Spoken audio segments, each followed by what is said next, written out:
By the close of the 18th century, this new nation was already experiencing growing pains, with most of its population crammed along the eastern seaboard. In 1803, the United States government bought all of the land claimed by France, which encompassed a big chunk of what is now the country's midsection.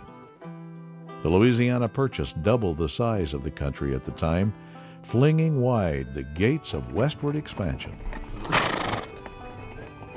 In the central United States, most of the population gravitated to one of the country's lifelines. It was concentrated along the Mississippi River or at places where pioneers or the Indians felt it was a good place to live.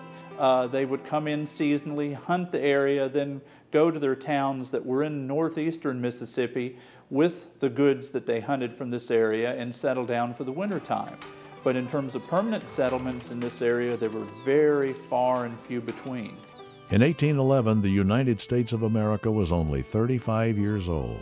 Our fourth president, James Madison, was in office, and just about everything west of the Mississippi River was a vast, unexplored wilderness.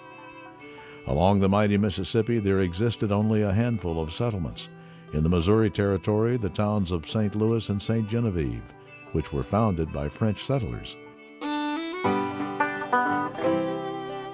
and the village of New Madrid, which lay on the western bank of the river as it crooked north and back south.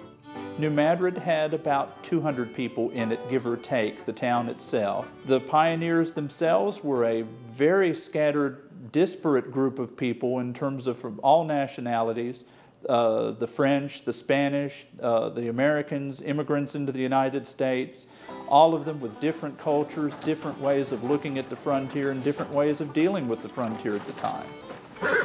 Downriver from these settlements lay the towns of Natchez, Mississippi, and New Orleans, which was already almost 100 years old. The city of Memphis wasn't even a speck on the map at that point, only a Spanish-built fort on the bluff overlooking the river. Basically, there was a trading post with the Chickasaws, there was Fort Pickering itself, and a settlement of scattered people along the bluffs because of the advantage of being above the flood level. Even before this country's history was written by the white man, the natives were well acquainted with the lifeblood that flowed down its rivers. Of course, the Mississippi River Valley is probably one of the heaviest populated areas in the United States in prehistory, just because of the water and the fish and the game, the trees and everything. The land was very rich. There were good spots to make settlements and farms. You had the river to haul your goods down the Mississippi. You also, as New Madrid as a stopping point, could sell goods to people coming ashore looking for provisions as they were going down the river. So New Madrid was a good place to live. As the 19th century dawned, Mississippi River traffic was becoming heavier as swaths of wilderness were swept away by civilization. So you had canoes, dugout tree stumps, rafts, flatboats, all wooden boats, no steel hulls or anything. Flatboats were made out of lumber milled along the Ohio River or along the Cumberland River or any of the tributaries. They would be filled with goods for a one-way trip down the river to New Orleans. For the simple folk who populated the Mississippi River Valley, life on the frontier was quiet, for the most part, uneventful, bucolic. That is, until one dark night that would literally shake the country's middle right down to its foundation.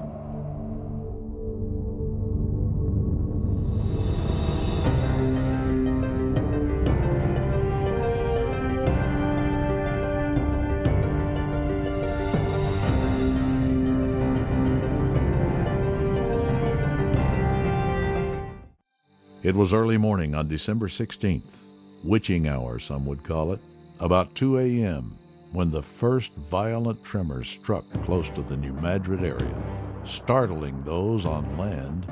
We were visited by a violent shock of an earthquake, accompanied by a very awful noise resembling loud but distant thunder, but more hoarse and vibrating, which was followed in a few minutes by the complete saturation of the atmosphere with sulfurous vapor, causing total darkness. And on the water, we were affrighted with the appearance of a dreadful rapid or falls in the river just below us. We were so far in the suck that it was impossible now to land. All hope of surviving was now lost, and certain destruction appeared to await us. It was the first salvo in a series of earthquakes that would shake the central and eastern U.S. for the next 6 months.